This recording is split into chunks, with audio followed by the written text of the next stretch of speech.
Hello, and welcome back everybody. Today we'll be talking about ODDLAWH's Big Shaman list. This deck works well in mid-range Legend. This deck is able to compete with Big Priest. It's able to cheat out minions a little faster than Big Priest, but you do have to be careful about using Ancestral's Call around Big Priest. Typically, since the deck is played enough, don't keep large minions in their opening hands, but they see that they're playing into a Shaman. In the meta right now, they might keep a large minion, and if you Ancestor's Call, you might be giving them a much larger minion than what you have. Against Secret Mage, you need to play around them having Counterspell. Whichever person has the coin has the advantage in this matchup. In the Dark Glare matchup, it's important to have Torrent and cast a spell every turn. That way, whenever they Loatheb, your Torrent will cost 1, and you'll be able to kill the Giants with it. Loatheb will make it cost 6. An early Haggadah Scheme in your opening hand, worthwhile investment 2, so that when they play the Giants with no Loatheb, you can wipe the board. And then this deck has a lot of removal, like early board wipe, so you can kind of keep everything at bay. Devolving Missiles is key to stopping them from being able to reanimate their Giants or Loatheb. Possible Dark Glares. So you might want to hold on to this.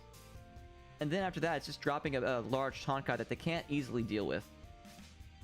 Alright, all of this is fine, except for the Devolving Missiles, because there's a good chance that he might be Pirate Warrior.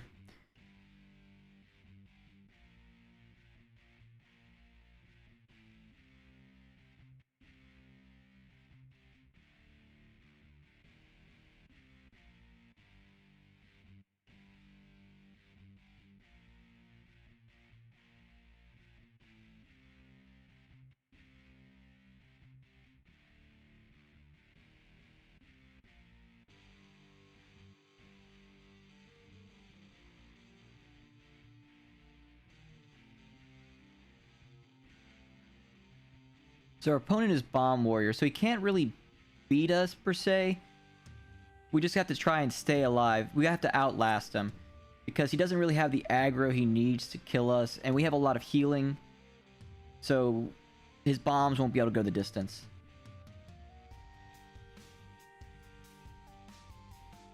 We're going to have to throw out the coin here, because if we don't, we're going to burn off a card. We don't really need the coin at this point, because we have things like Lightning Bloom. It would have been nice if we would have got something that we could have coined out with the Lightning Bloom there off of the far site.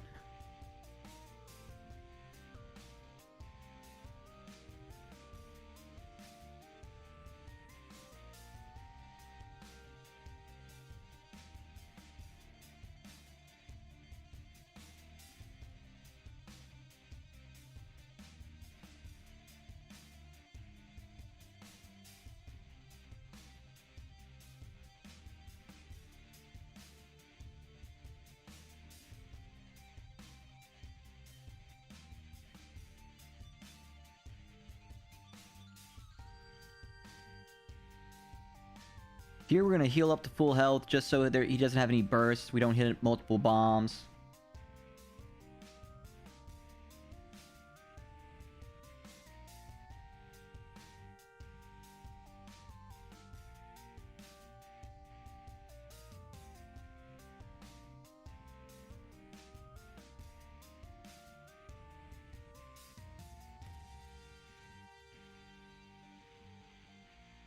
Playing the big old Tante boys.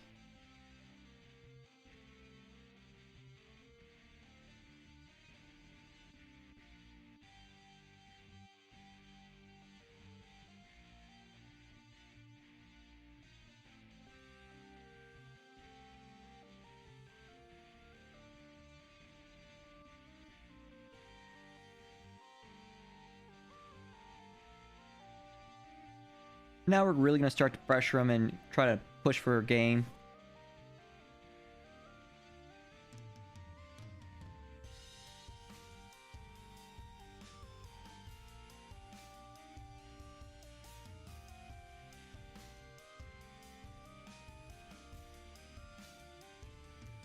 So we really want to kill this guy to protect our Wind Fury minion. That way we can keep pushing for lethal.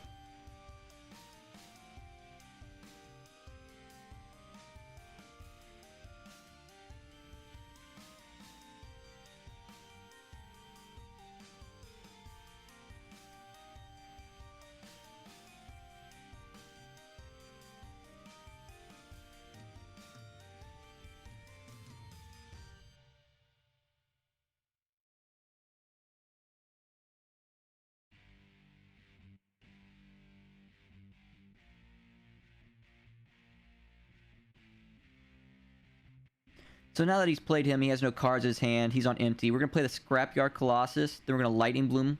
And then we're going to do Ancestral Spirit. So now we're going to get a bunch of 7/7 taunt guys with death rattles. There's no way he can get through here.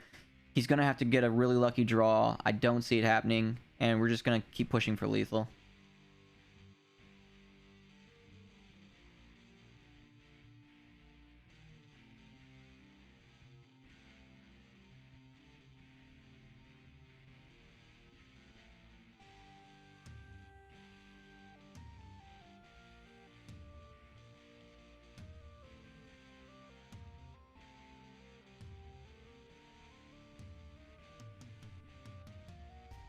Alright, and with that, we'll take the game. On to the next one. Here, the only thing we're going to keep is the Dunk Tank.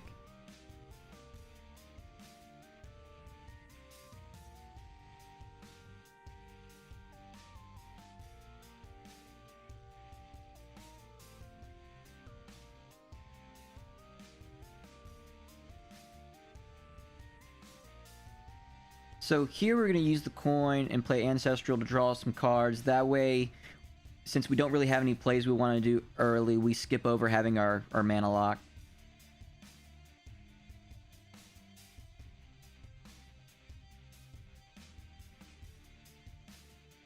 I'm not going to Lightning Bloom out the Ancestral's Call, because if they run a 1 of sap, which a lot of rogues do now, then we won't be able to play the Scrapyard Colossus. So I'm going to wait till turn 4 and Lightning Bloom out the Eureka, and we'll get a Scrapyard Colossus like that, and that way if they bounce him, we can then do the Ancestral Call.